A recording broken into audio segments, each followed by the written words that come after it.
ಎಲ್ಲರಿಗೂ ನಮಸ್ಕಾರ. ಇವತ್ತಿನ ವಿಡಿಯೋದಲ್ಲಿ ಅಮ್ಮ ಅಮ್ಮ ಎನ್ನುವಂತಹ ಪದ್ಯ, ಈ ಪದ್ಯವನ್ನು ಯಾವ ರೀತಿ ರಾಗವಾಗಿ ಹೇಳೋದನ್ನು ನೋಡೋಣ ಹಾಗೂ ನಿಮ್ಮ ಮಕ್ಕಳಿಗೆ ಹೇಳಿಕೊಡಿ.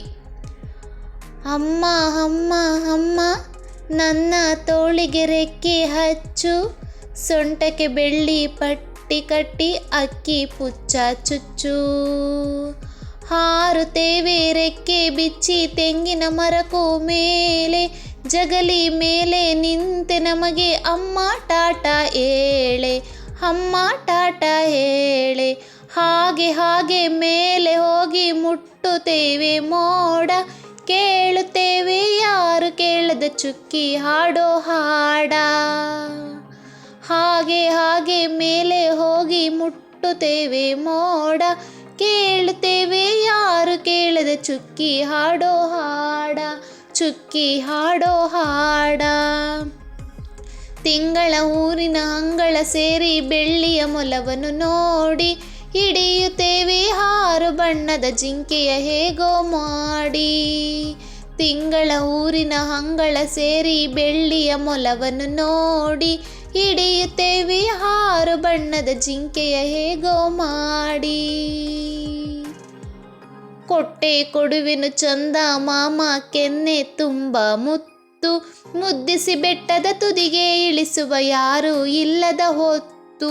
ಕೊಟ್ಟೆ ಕೊಡುವನು ಚಂದ ಮಾಮ ಕೆನ್ನೆ ತುಂಬ ಮುತ್ತು, ಮುದ್ದಿಸಿ ಬೆಟ್ಟದ ತುದಿಗೆ ಇಳಿಸುವ ಯಾರು ಇಲ್ಲದ ಹೊತ್ತು, ಯಾರು ಇಲ್ಲದ ಹೊತ್ತು. ಇದನ್ನು ಬರೆದವರು ಡಾಕ್ಟರ್ H.S. ವೆಂಕಟೇಶ ಮೂರ್ತಿ. ಈ ಪದ್ಯವನ್ನು ಬರೆದ ಕವಿ. ಹಾಗೆ ಇದು ಪ್ರವೇಶ ನೋಡೋಣ. ಈ ಕಥೆಯನ್ನು ಆಲಿಸಿ ನಂತರ ಅವನ್ನು ನಮ್ಮದೇ ಶೈಲಿಯಲ್ಲಿ ಮುಂದುವರೆಸೋಣ. ನೋಡಿ, ಒಮ್ಮೆ ಕಾಡಿನಿಂದ ಆನೆಯ ಮರಿಯೊಂದು ತಪ್ಪಿಸಿಕೊಂಡು ಊರಿಗೆ ಬಂದಿತ್ತು. ಪುಟ್ಟು ಮತ್ತು ಗೋಪಿಯು ಮುದ್ದಾದ ಆನೆ ಮರಿಯನ್ನು ನೋಡಿದರು. ಅದನ್ನು ಮನೆಗೆ ಕರೆದುಕೊಂಡು ಬಂದು ಸಾಕೋಣ ಎಂದು ಯೋಚಿಸಿದರು. ಆನೆ ಮರಿಯನ್ನು ಮನೆಗೆ ಕರೆದು ಆನೆ ಮರಿಗೆ ಪ್ರತಿದಿನ ಸ್ನಾನ ತಿಂಡಿ ಊಟ ಮಾಡಿಸುತ್ತಿದ್ದರು. ಒಮ್ಮೆ ಗೋಪಿಗೆ ಆನೆ ಮರಿಯ ಬಣ್ಣ ಬದಲಿಸಬೇಕು ಅಂತ ಅನ್ನಿಸಿತು. ಪುಟ್ಟುವಿಗೆ ಹೇಳಿ ಬಿಳಿಯ ಬಣ್ಣವನ್ನು ತಂದು ಆನೆ ಮರಿಗೆ ಹಚ್ಚಿದರು.